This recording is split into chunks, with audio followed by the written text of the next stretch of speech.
Here we go. All right, so good evening, everyone, and thank you all for joining us tonight, whether you're here in Zoom or tuning in over on our Facebook page. My name is Megan Pugh, and I'm the Director of the Office of Multicultural Affairs here at UNC Asheville. I cannot express how thrilled I am to have the opportunity to host writer, activist, facilitator, and educator Adrienne Maree Brown as a guest speaker for our campus and for all of you. None of which would have been possible without the contributions and support of the Key Center for Community Engaged Learning, the Key Center Arts and Impact Series, the Student Government Association, the Office of the Provost, and so many others who have continued to encourage all of us in our planning along the way. With special regard to Dr. Lindy Hewitt, who I'm not sure she's here, but who I first shared this possibility and my excitement with, and to Ms. Rochelle Mapp, who has been invaluable and done all she can to keep my engine going for this event ever since February when we first started planning. Just a note, as we go through the talk, feel free to put your questions in the Q&A box, and we'll see how many we can get through at the end of tonight's talk. Also know that the recording of this talk and an earlier masterclass from today with Adrienne will be available on the OMA YouTube channel and Facebook page soon, and I will drop those links in the chat box shortly. But before we get started and I formally introduce our guest, I'd like to honor those lost to white supremacist violence, names and stories known and unknown, with a moment of silence. So we will begin now.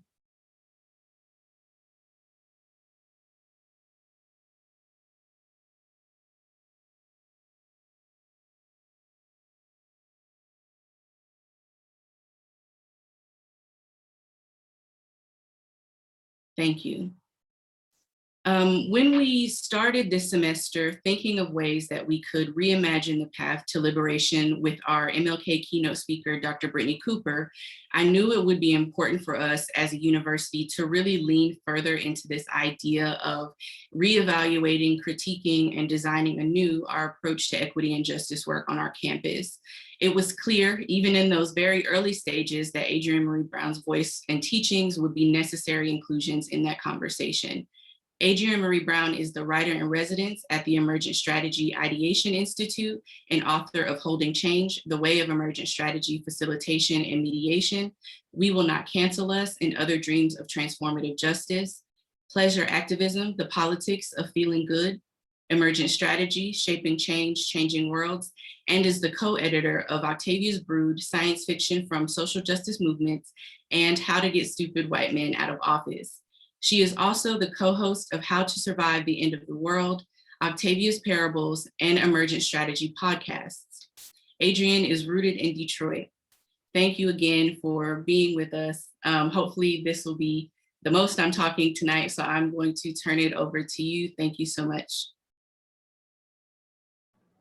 Thank you, Megan, for having me. And thank you, everyone at UNC Asheville. It's beautiful to be here with you. I was telling a friend earlier, I am going to be moving to North Carolina. So I'm in this really interesting moment where like 4 or 5 events have happened where it's been like, North Carolina, North Carolina, North Carolina. So I think it's a sign. So my talk tonight, Social Justice as Science Fiction, the Queerness of Liberation. I'm going to just offer you what I have, what I've been thinking about, what I'm feeling into right now, and I hope it serves. And then I'm trying to leave a little time at the end so that we can have some Q and some A. I won't promise I have A, but I'll have something. So here goes. I also wanted to start out with a moment of recognizing in what week we are in, what this moment is. We received this verdict in the Derek Chauvin trial, and then we learned that Ma'Khia Bryant had been killed by the police in the next instant. It's Earth Day in Sexual Assault Awareness Month. And for many of us, we experienced the loss of a comrade, LL, a trans organizer. And all of this is happening concurrently, all at the same time. And there's no guidance for how to have this many things happening concurrently and know how to be or how to feel. One of the things I'm just always dropping into is how can I make sure I feel it all? How can I make sure I feel it all, even if I don't know yet what to do about it all? So I want to invite you today, tonight, as I'm sharing, to really see what you can feel, not just what you can understand or think, but knowing that yourself is already feeling so many layers of what this week has held, what this moment has held. We are imagining a world we have never seen before. And we are writing it into existence, dreaming it into existence, taking action to bring it into existence. We who live in this country, the US, on Earth today, we barely experienced the wonder of our planet. We have caught ourselves up so deeply in human conflict that it makes it hard to actually look up and see what this place is that we're living in. And within our human constructs, we have not experienced a world without homelessness, poverty, inequality, white supremacy, patriarchy, sexism, homophobia, transphobia, ableism, rape culture, slavery, environmental degradation, climate catastrophe, prisons. And that is the short list of our horrible, ordinary problems. That's what Octavia Butler called them. I'm going to talk about her a lot tonight. So we have never seen a world free from these hellish beliefs and behaviors. And many of us have never experienced even a pocket of community with the absence of some of these beliefs and behaviors. And yet we imagine. We live right now in a world that others imagined. Most of the constructs that oppress us feel like fact and are taught to us as fact, but they're actually evidence of historical imagination. These ideas were imagined and then practiced into solidity, authority, tradition, assumption. The core patterns of US historical imagination are supremacy, dominance, and victory. Right? That's our story. We're the winners. We are number one. We're better than everyone else. We have a mandate. We have a destiny, a manifest destiny. So these are not the most beautiful things that have been imagined for humans or in human history, but they are the most violently upheld. Someone imagined heterosexual relationships and sex to be the only kind sanctioned by God. But I have had many holy experiences that did not fit into that box. Someone imagined that men were superior to women. And this idea is so obviously fictional and humorous that most family cartoons, I have a lot of nibbling, so I end up watching a lot of cartoons. And most cartoons where there's a family, the father figure is a bumbling obstacle to getting anything done. So I'm talking Peppa the Pig, the Berenstain Bears, even the Simpsons. There's a role that the father has, and it's not superior to anyone else. It's actually being managed and handled by all the other people that are there. Gender and sex do not determine superiority in humans, nor does any other construct. The constructs do determine how we will get developed and what we will get developed to excel in.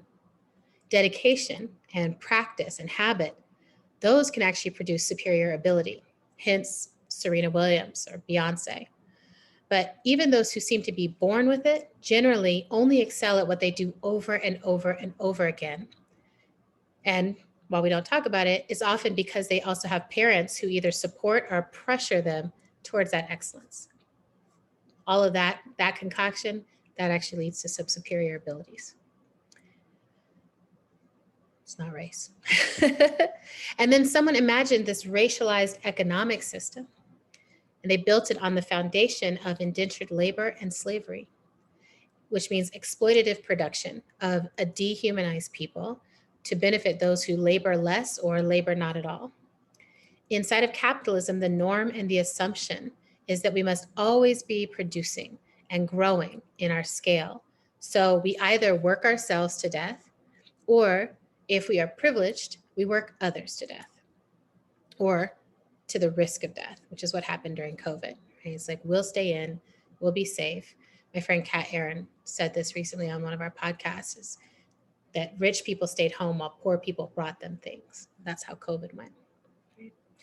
Now, these days, we prefer our exploitation. Let me say that again. We prefer our exploitation to happen out of sight, either behind bars or across borders or somewhere else where we don't have to actually see it.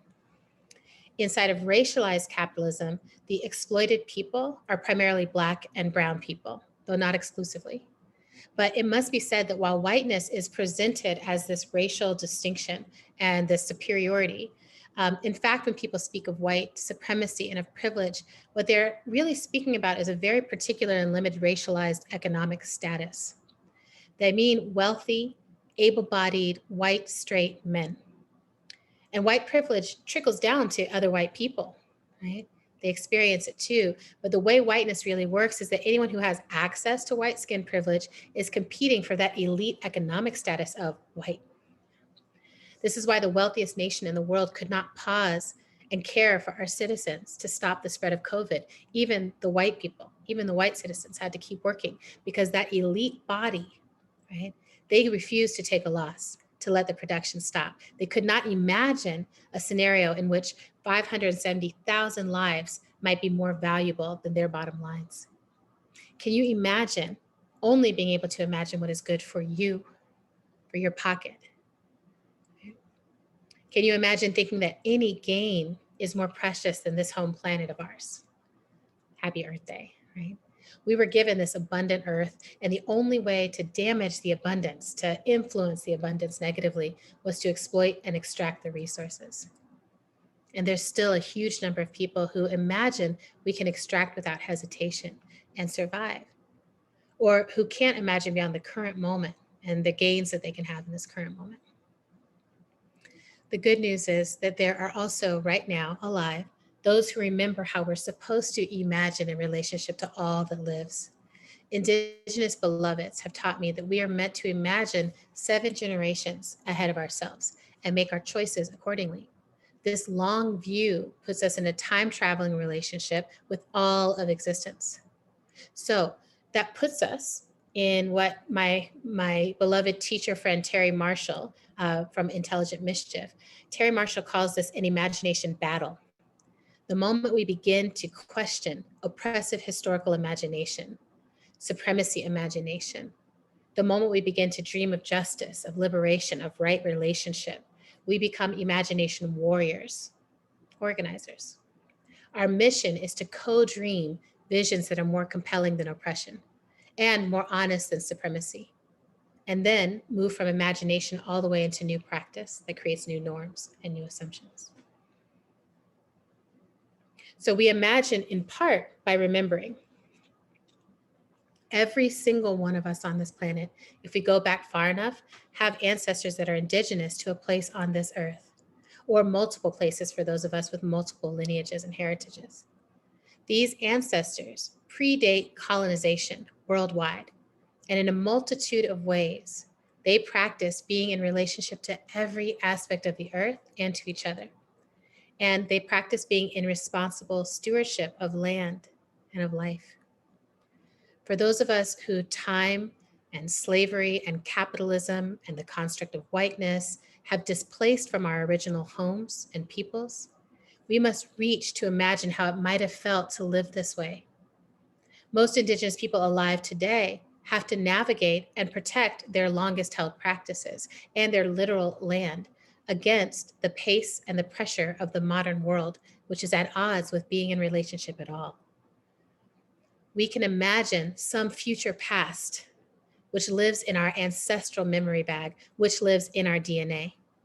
And when we struggle, we can actually find and follow modern day living Indigenous leadership. I look up to the Indigenous Environmental Network, to Indigenous Peoples Power, to Indian Collective, and others. We also imagine in part by tasting the future, tasting something peculiar and different from how we've been told things are. This is actually why I started organizing. I tasted community. I remember sitting in circle, making decisions together with other people. And I come from a military household. Maybe some of y'all know this experience. It means I was raised in a culture that believes in authority and hierarchy to navigate all decisions. And it never suited me. My first published essay was actually about, I was in the 6th grade, and it was like, imagine a world without uniforms and uniformity. And when I went to college, which was my first experience outside of being on a military base or in a military context, I remember sitting in these circles with other people of color and women and femmes and queer people and budding revolutionaries. And we dreamed and we built analysis together and we fed each other, usually just like pizza and ramen, but it was still nourishment. And we were concerned with all that we thought should happen and how we thought it should happen. And it was all so important to us. And around the same time, I began to read Octavia Butler, who I referenced earlier.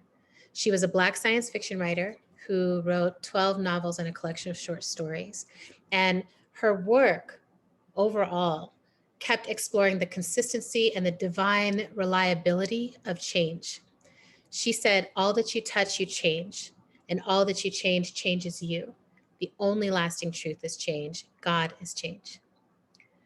And she said, we need not be victims of change, right? Which for many of us, if you've grown up in a Judeo-Christian or even Muslim context, a lot of the relationship is one with a divine force who you are in, or, they're in charge and you're praying that they give you some space. And she said, we may not have to be victims of that. We could actually be in relationship and shape change. With planning and forethought, we could become shapers of change. Shapers of change. It thrilled me to hear this idea that I could shape change, that I could shape the future. And it still feels as thrilling, as exciting, as right to me now as it did over 20 years ago. So over my adult life, I'm an adult now. Over my adult life, I became a facilitation evangelist, meaning I fell so completely in love with the experience of holding other human beings in processes where they realized they could shape change together. And I wanted other people to taste how good it felt to shape change and shape their conditions and harness their power and their resistance and their skills and use them not to be a cog in the wheel of someone else's production, but to actually transform their own communities and their own conditions, right? To take responsibility. It brought me alive.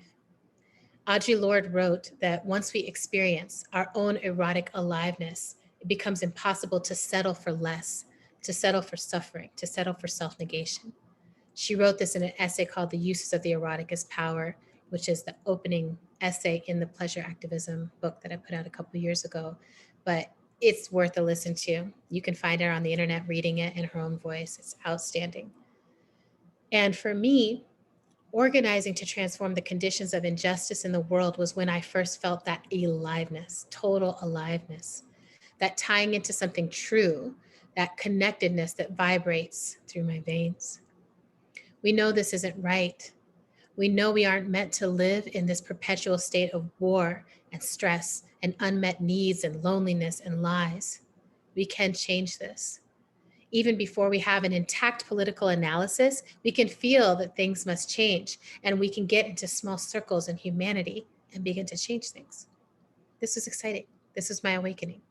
And all along this awakening journey, I'm reading Octavia Butler's novels over and over and over with the same reverence that my grandfather read his Bible. Octavia imagined Black girl protagonist. She imagined polyamory and alien sex and body swapping sex and all manner of other pleasures. She imagined us in and beyond the apocalypse. She imagined humans learning to be in communities of vision and equity. She imagined us in intimate relationships with land and place where we learn from nature's cycles and textures and symbiosis and new ways to be, ways to harness our own wild nature, our primal nature. She imagined our own human mycelium networks, our own interdependent fractal patterns. Her imagination opened mine. And it's so intimate and profound to have one's imagination unlocked and return to them as something trustworthy and powerful. Within the gift of imagination is the gift of our authentic selves. What we imagine we can be allows us to begin to realize it in our lifetimes. I want to name here that I was a depressed person through much of my 20s. I had a period of suicidal ideation. Amadou Diallo was killed by the police in 1999. And then I flunked out of college in 2000. And then September 11th happened in 2001 and everything was war. I had unprocessed trauma. I had what felt like a rigid armor, but thin skin, meaning I couldn't let anyone see my authentic self. but I could feel everything that hurt in the entire world. That's a harsh combination. And I think it's much more common than I realized at the time. I felt so isolated. I felt so alone, like no one could understand what it felt like to feel so much, but be so unreachable. And then reading Octavia's work, her imagination showed me girls like me, empathy like mine, visions like mine, fluid sexuality like mine, awkward Black and brown protagonists like me. Octavia E. Butler changed my life. She saved my life. She shone a light into my life to help me find where my true dreams and longings and imagination live. Because this shining a light within and this authenticity within myself, this liberating of all the hidden parts of myself had produced such a dramatic shift from that depressed and powerless state of being to the sense of satisfaction and aliveness and vision and purpose that is now my most practiced and experienced current state. I began to think that everyone who is suffering is perhaps most pained by what is caught within them, what is unexpressed, what is not allowed, what is repressed, what is uninvited. Imagine if everyone was invited to bring all of themselves into their own lives, given permission to be their whole selves.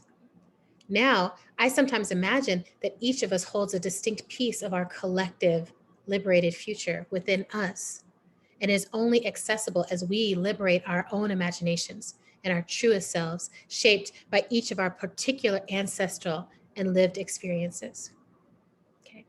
So in my late 20s and early 30s, I began gathering with other people who were also in movement and reading Octavia. And we started getting together for a social justice scholarship. And it felt like a different kind of coming out of the closet, right? Many of us were queer, but we were still like, "Ugh, I don't tell anyone I read sci-fi, or I only read sci-fi over on the side. I compartmentalize my serious movement work and my dreamtastic imagination." Yeah.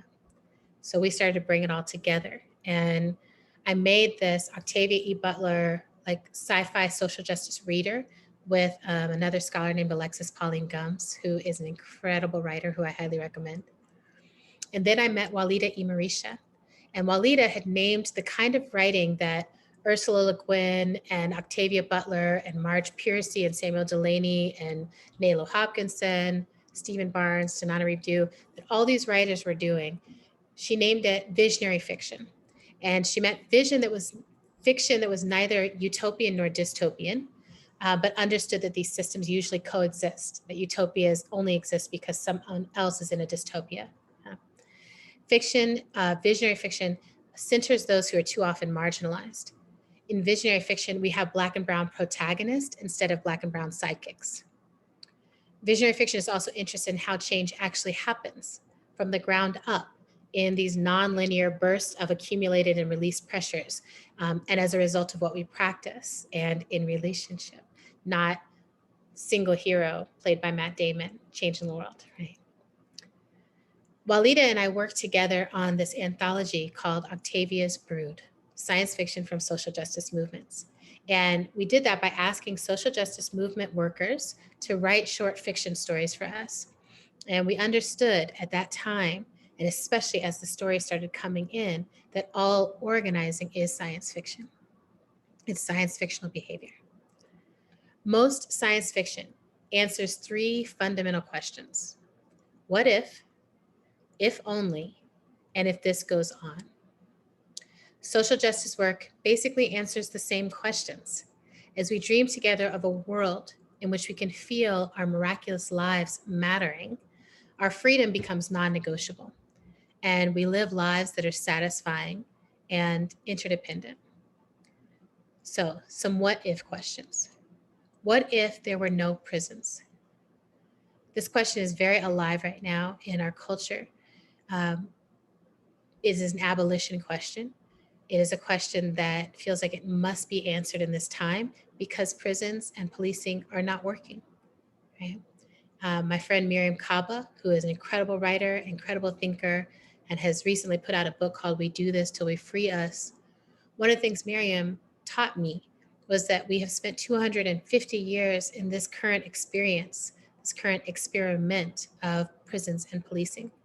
and it's been well funded, right? They have had every resources at their disposal, and we train them, right? We pay for their training, yeah? So the police are primarily funded by our federal taxes. So this has been a huge, massive, well-funded, well-resourced experiment, but it hasn't stopped harm. It hasn't deterred harm. It hasn't deterred violence. If anything, it ratchets it up constantly. And then when we say to people, defund the police, abolish prisons, the first thing people say is, well, what about the worst people? Like, well, what are we going to do about the bad people? And what it doesn't account for, what we don't often account for in that what if there were no prisons, is what would it mean that we had to do? What would it mean we had to be willing to practice? What would it mean we'd have to be willing to change in terms of how we see ourselves and in terms of how we see those who do bad things? One of the most beautiful things I love inside of this question is that this lesson from Danielle Serret, which is that people don't experience violence for the first time when they are perpetuating it. We have to turn and face the fact that traumatized people create more trauma, right, around themselves, usually as survival mechanisms. And if we could actually turn and face that, all of us have some trauma, and we could actually give ourselves the love and the therapy and the care that we actually need, these cycles of harm could actually end. That doesn't mean they end in time, right? What do we do if there's no prisons? How do we actually take care of each other? How do we mediate each other? How do we hold each other accountable? How do we actually stop the cycles? Right? Every community should be in this question for themselves. What would you do? How would you handle it? How do you handle it? How could you handle it? What if there were no prisons? What if all children had access to the same resources of healthy meals, space to play and create, solid familial and community attachments, safety from physical, emotional, and sexual abuse, and quality education? Again, right now, so much of what we're told is superiority, is norm, is skill, is acceptable behavior at work, is all trained in to those who are given the resources around education and the resources of stability and structure to support accessing that education. I definitely think that our society would be so different if the way we measured our success was based on how the kids were doing. How are the babies doing? Are we making the decisions that are the best decisions for the children, right? The children who will become all of us, who will become the entire society, right? How do we actually invest in the structures that they need and the pace that they need and the care that they need? This past year, during this pandemic, it has been devastating to see how much we struggle to make decisions that are the right ones for the children. Right? How many children were not given the structural care and the resources they needed because their parents weren't given the structural care and resources that they needed. I was thinking back on these stimulus checks and how absolutely appalling it is that we expected some people to get by on basically less than $3,000 for an entire year if they weren't able to figure out ways to hustle their way through. And some lucky communities were able to draw on mutual aid, which still did not guarantee that they had childcare or people to come and help them out. What does that say about the state of our nation? Right? I would much rather hear the State of the Union address be one that spoke about how the babies are doing. Right? What if our children had the same access to their needs?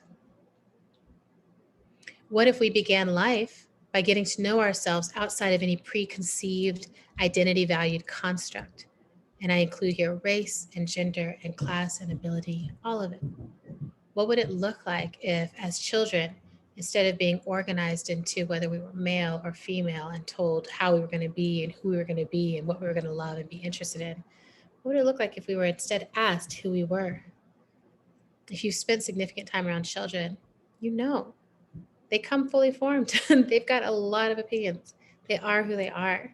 And it's just a matter of meeting them and dancing with them and helping to shape that change, helping to shape that human, right? Helping to give them room to shape themselves.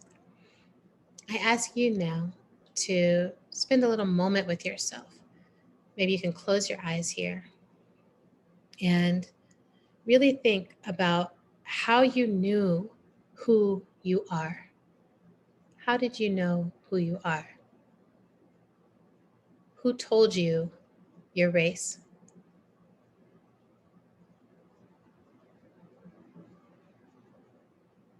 Who told you your gender?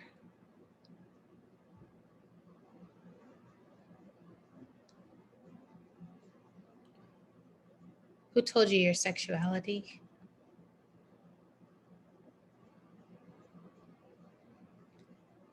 Who told you your class?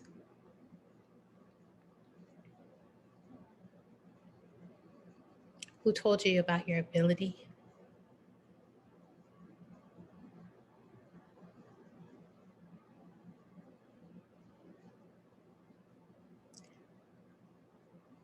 And any other aspect of your identity that you believe is core to who you are. Just notice if it came from you or if it was somehow externally defined for you.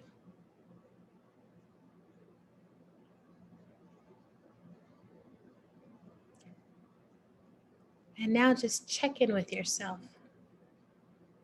What if no one had told you who you were and how to be?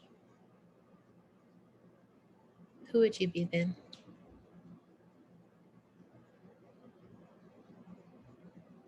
And how would you be? Maybe you'd end up in exactly the same place, but without fighting for it. How would you be now?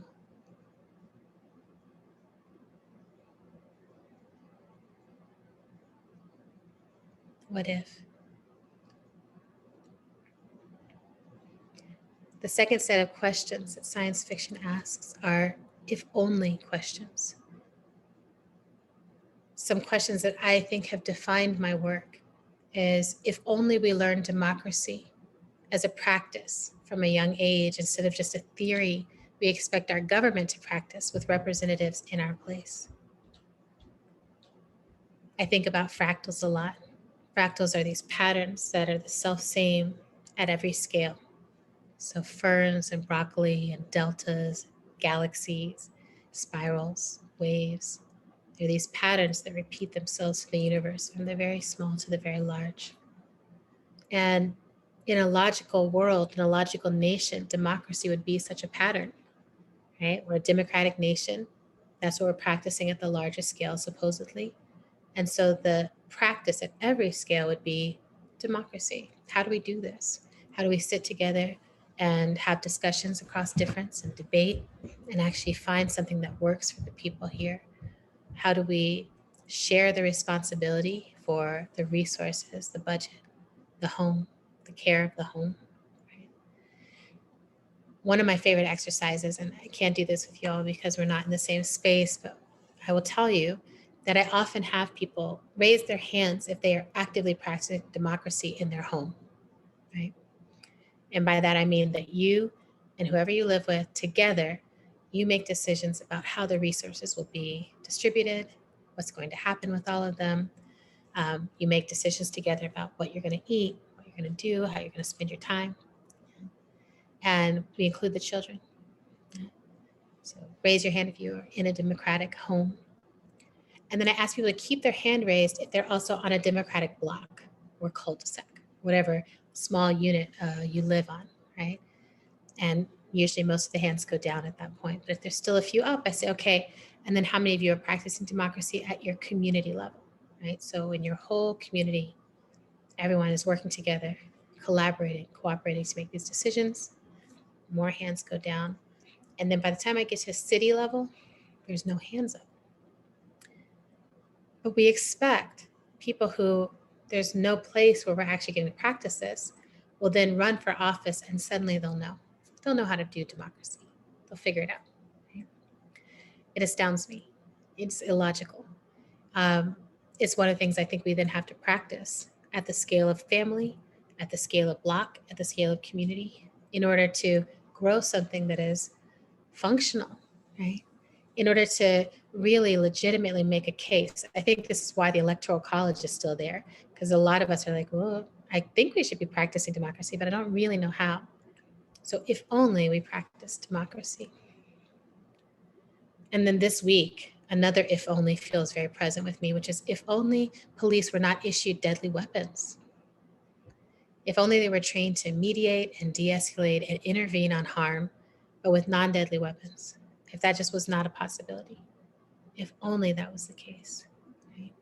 Somehow, other nations around the world are able to govern this way. And remarkably, they have significantly less crime, especially less violent crime. No absence of crime. It's not a total thing.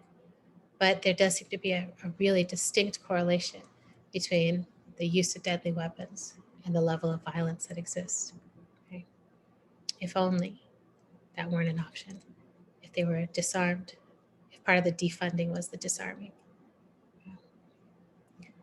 Another if only I sit with all the time is if only we had a cooperative economy. I want to uplift the work here. Hold on, need my tea. I want to uplift the work of a group called Movement Generation, who I adore. Movement Generation taught me that home, the management of home is really what economy is. Home is all the resources at our disposal. And imagine if instead of competing to extract those resources, we were cooperating with each other to make the best use of and to protect them for longevity. If only. And the final arena is if this goes on.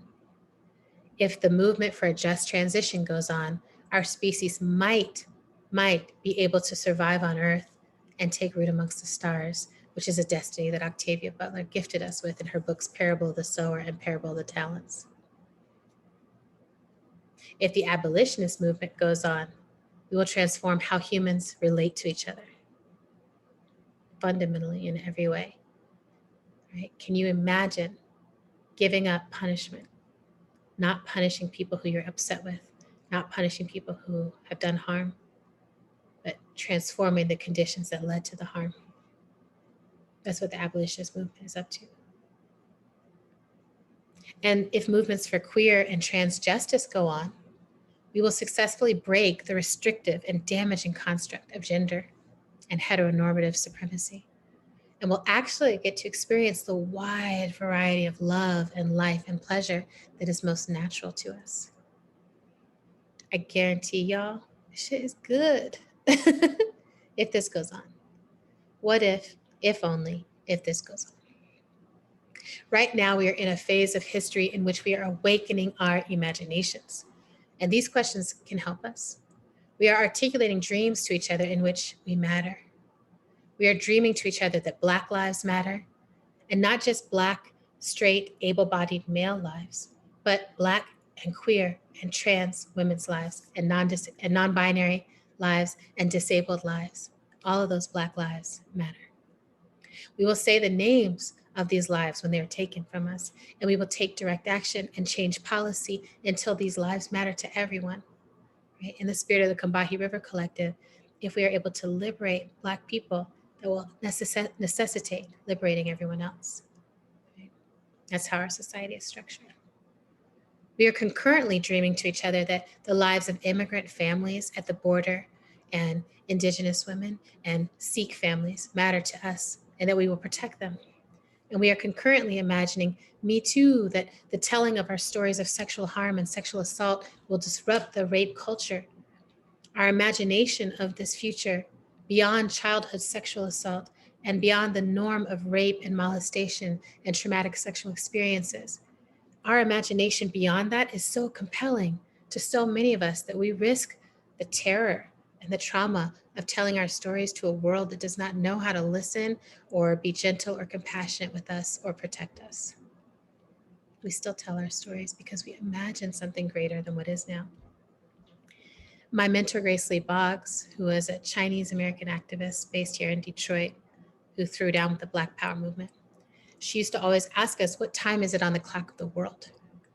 And right now, my answer would be, we're in a phase of imagination, radical imagination, co-dreaming a world where our what ifs, if onlys get realized. Patterns of harm cannot go on. Imagining these futures, writing these stories does not mean we know yet how to live into these dreams. I've worked as a facilitator and mediator for 2 decades, huge portion of the disputes and conflicts that it has to hold are rooted in us being angry at our mistakes or someone else's, while also being unable to be accountable for our mistakes. Right? The crises are urgent, so the mistakes are all over.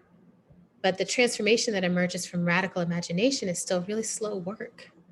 If any of you have ever tried to change anything in your life, you know this. It's slow and it's usually relational. You need a team, you need a squad, a pod, you need a group of people who are with you trying to create that change and help you hold that change so that you as an individual can make new choices. And we're all still learning that. And imagination is just the first step. After imagination comes ideation. How do we actually bring all these dreams into ideas of structure and policy and agreement? How do we move from the air to the earth? And once we have ideas in place, we move into iteration, the flow, the water, the air, right? The fire, the change. What do we need to stop practicing? What do we need to start practicing? This Sexual Assault Awareness Month, thinking about queerness, of liberation, I'm aware of how so much of what I imagine, liberation from the cycles of harm and supremacy, being in relationships of sovereignty and safety in our bodies and on our planet, letting love be a guide to how we understand everything from identity to economy. These imaginings may still seem peculiar and strange, queer. But I want to share the first words of Emergent Strategy, which is a quote from Ella Baker. This may only be a dream of mine, but I think it can be made real. That's my talk. Thank you.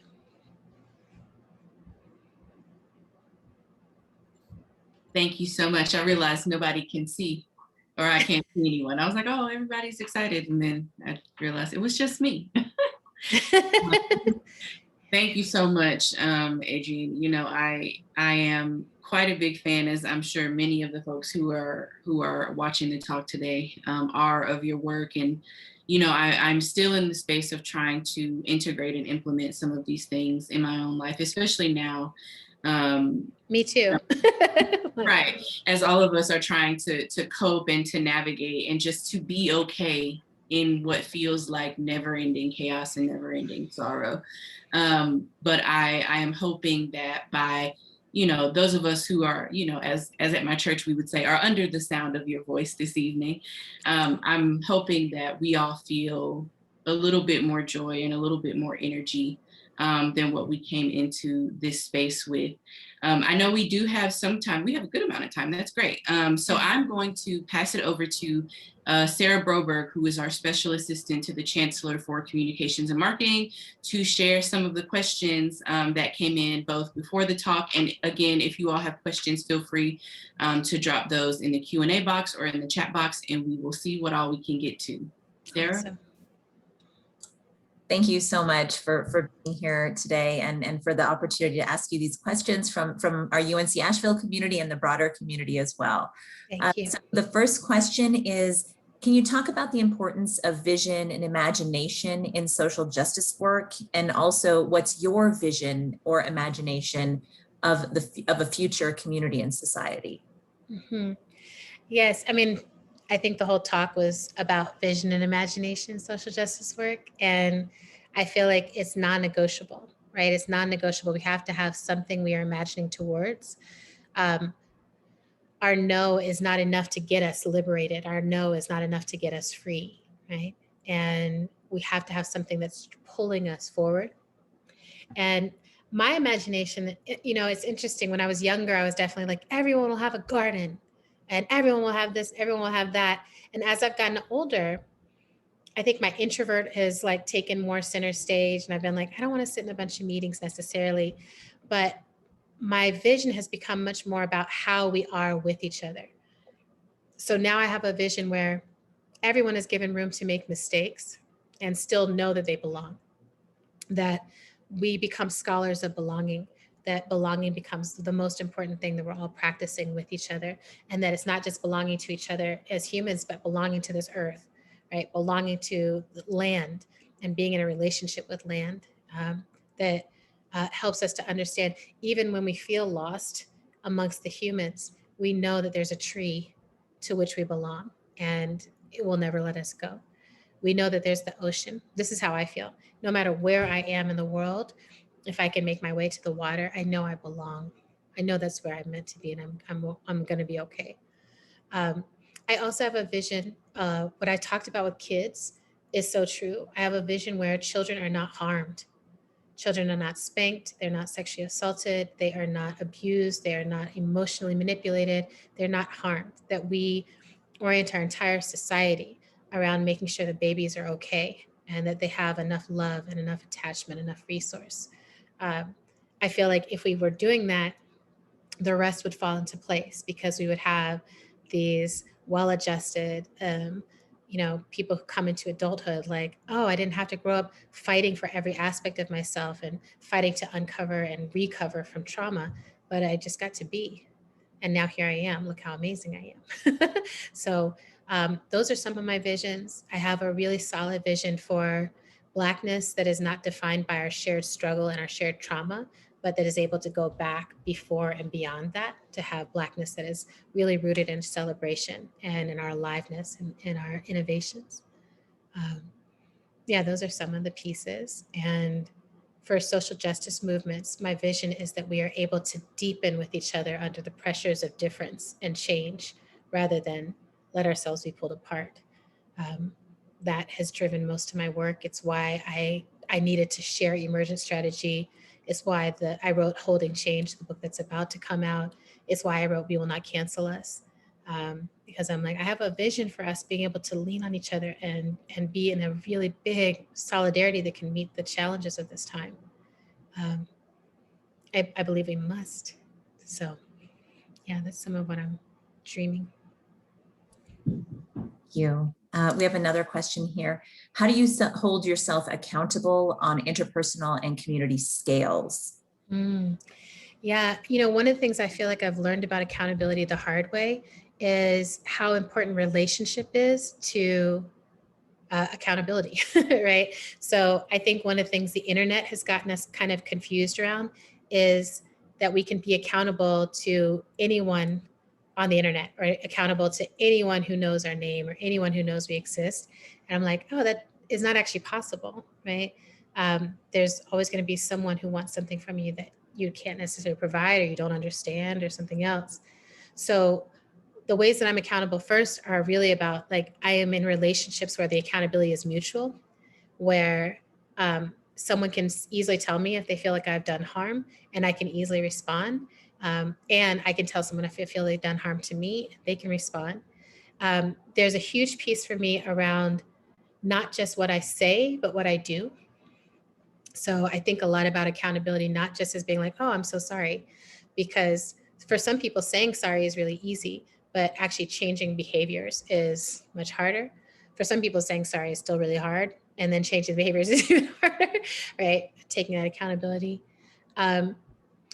I also feel it's important for me to give myself permission to make mistakes. So I feel like I'm willing to take accountability for impact that I have, but I'm not willing to shrink my need to learn. So I'm a really big proponent of learning in public.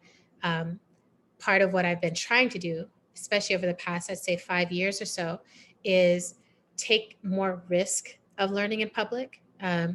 Again, it's very easy in our current culture to let yourself really be shaped by, like, how are people going to perceive this? How are people going to perceive this? And then, like, not say anything. And I see so many people now who share a lot of my beliefs in private, but it's so hard to get them to say anything publicly. And I think it's a dangerous environment. Like, when I look back in history, those periods, we have been, I think this is also important to name, we've been living in a fascist moment, right? We've been living in a moment where there's a lot of accusations thrown around that are not necessarily rooted in any kind of fact. That it's a very tricky time for truth. So inside of that, to me, again, relationship becomes so important. I think a couple of other things I'll say on this. One is I look for patterns. So if someone like that I've been facilitating, or someone that I'm in community with in that way, comes and says, this thing you said was harmful. Like, I remember I use the term woes in a lot of my trainings. And I heard it from Drake, who's a rapper. from Canada. And I use it easily and I'll say, okay, find your woe, the person who's working on excellence with you. And I was in a training and someone came up to me and they were like, in Canada, in the city that we come from, we actually have a really solid critique of Drake, that he's someone who needs to be held accountable for a variety of actions he's taken. And my first reaction was like, it's Drake, and really dismiss it. And so I had to check myself, right? Check that in me of like, well, why do I want to dismiss this? Why wouldn't I listen to this person who's like, I'm from the place that he's from and I might know more than you do. And so I had to come back to that participant and be like, okay, let me sit and really listen to what it is you're needing, right? And is the issue about Drake or is it about the terminology? Like, is the idea of woes one that you can't get with? And we were able to unpack and be like, actually, the term of woes is fine. Working on excellence is fine. It's just lifting up this person. The name, for her, this person is like, if you say his name, it sounds to me the same as if you said R. Kelly or Michael Jackson or someone else. Like, this is someone who I think of as, right?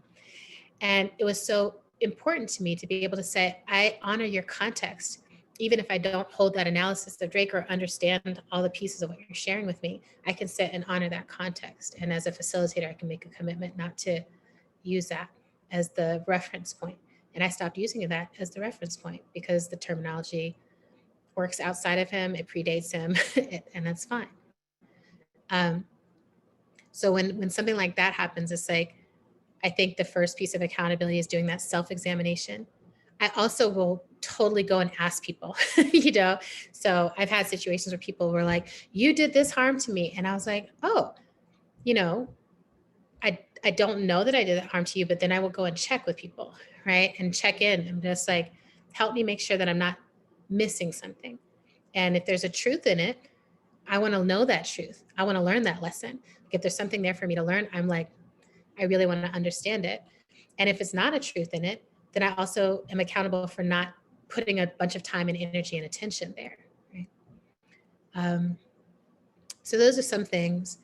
I will say, earlier today, we did this master class and there was a question around light skin privilege and being tokenized as a light skinned person. And it's one that I've been really interested in sitting with because I'm like, those are things where you have to be accountable for constructs that are larger than yourself in which you sit. And I feel like if I'm in community, and particularly in Black community, part of the accountability I have to be in is awareness, right? Not trying to deny that the construct exists, not trying to deny that I might experience privilege within that construct, but also being like, within my awareness, what are the decisions I'm making about whose name I uplift and whose work I uplift and who I partner with, and who do I place into positions of power in my world? Who do I look up to and honor?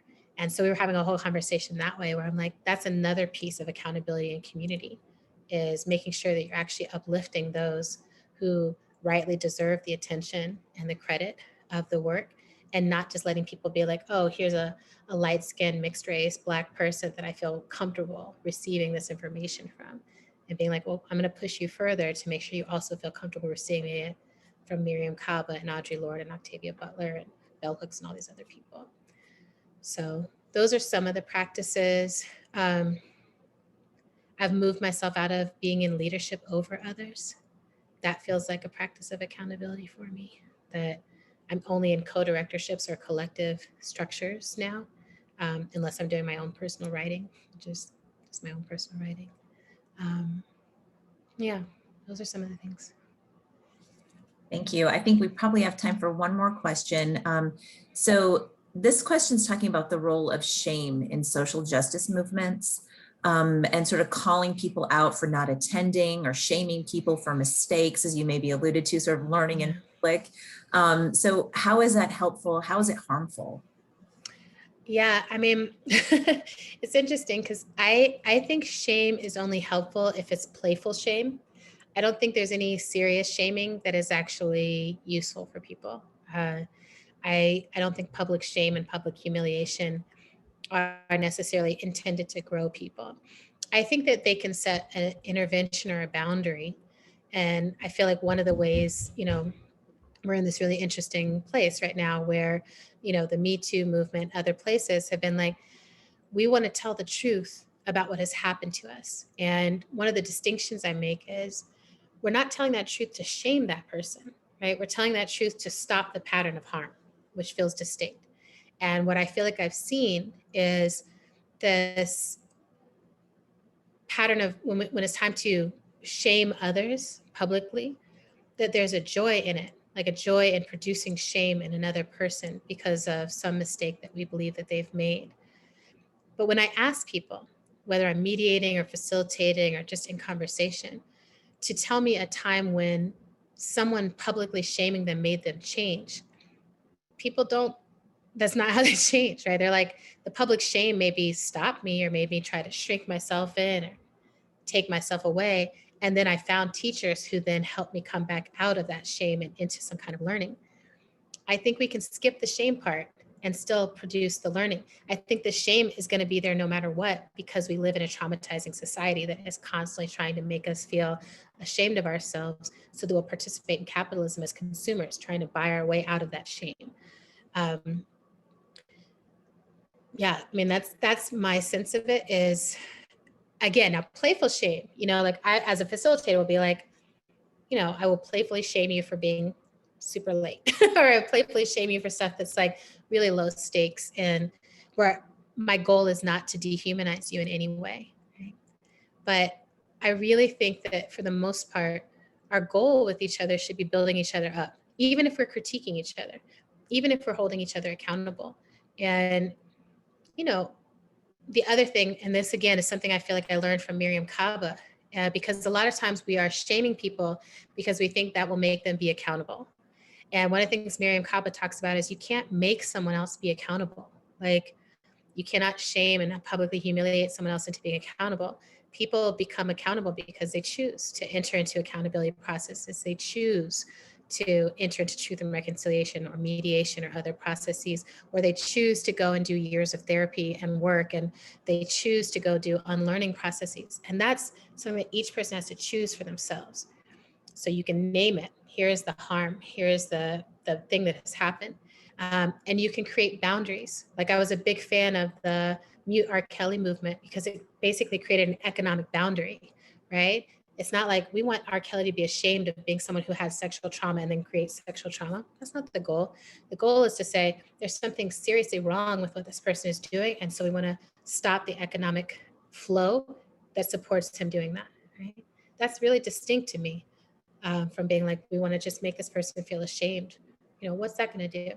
We actually need them to want to break the cycle of harm and be invited into accountability.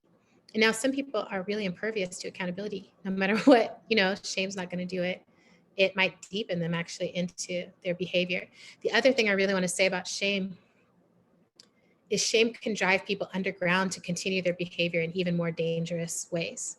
And I think that's a lot of what we see happen in communities where someone gets like called out in community and then they disappear from view. But they haven't disappeared from the world, right? They've taken themselves someplace else. And a lot of times they are recreating those same practices, recreating those same things. And especially if it's harmful behaviors, a lot of that stuff thrives in shadow, right? And I think we have, one of the metaphors I talked about in We Will Not Cancel Us is the mushrooms. It's like, how do we become a detoxing thing, right? If it's fungus, if there's a fungus among us, how do we make sure that fungus is actually a detoxifying fungus, a mycelium that is actually pulling the toxins out of the soil and actually processing them into something new? So, yeah, I will say I'm not above understanding how pleasing it can be, right? Like when 45 got COVID, there was a pleasure that I experienced in that moment where I was like, I hope he feels ashamed of himself because he denied this thing and now he's experiencing this thing. And I went through this whole cycle. And then I really had to sit with myself. I'm like, what is that? Right? What is that? Do I think this is actually going to change him or change policy or change anything? And the more I examined it, the more it fell apart. The more I was just like, no, I'm just angry at him. And let me just be angry at him. Let me just be angry about the bad decisions that he's made and how he dodges accountability, knowing that shame will not make him accountable, right? I can't think of anything that would make him accountable. That's his journey. That's his burden. That's not mine to bear. So not anymore. Yeah. So we are just a couple of minutes past 8, and I do want to be respectful of your time. So again, thank you so much for being here and giving all of us so much to consider and to sit with and to challenge ourselves to think differently about as we forge our own paths and our sort of collective path, both as institutional, sort of community and just like larger community here in Asheville, what those paths towards liberation look like. Students who are with us tonight, hopefully you all are still on. If you would like to plug into other healing spaces that are happening in the next week or so, be sure to take a look at Chancellor Cable's email from April 20th, which lists several events that are coming up, starting with tomorrow's racial trauma yoga session for BIPOC students. That'll be at 5:30 at Reynolds Green. For everyone else who's watching and who's been in community with us tonight, thank you for joining, and please do have a wonderful night and a safe weekend. Thank you so much for having me here. And there was one thing I want to make sure to uplift at the very back of We Will Not Cancel Us, because so many of your questions were about accountability and harm and all these things. In the back, there's also a little resource list. We live in the most resource time we could ever be in for talking about community accountability and transformative justice and abolition. We've never been in a time where there were this many resources. So just before I got up, I just wanted you to know that if you have more questions about this thing that we're all toddlers at, we are barely standing. We are just figuring out how to do this. And so of course you have questions and I don't have all the answers, but there's tons of experience, there's tons of resources. So I just wanted to say that. I love y'all. I'll see you in North Carolina. We can't wait till you get here. Thanks so much, y'all. Have a good night.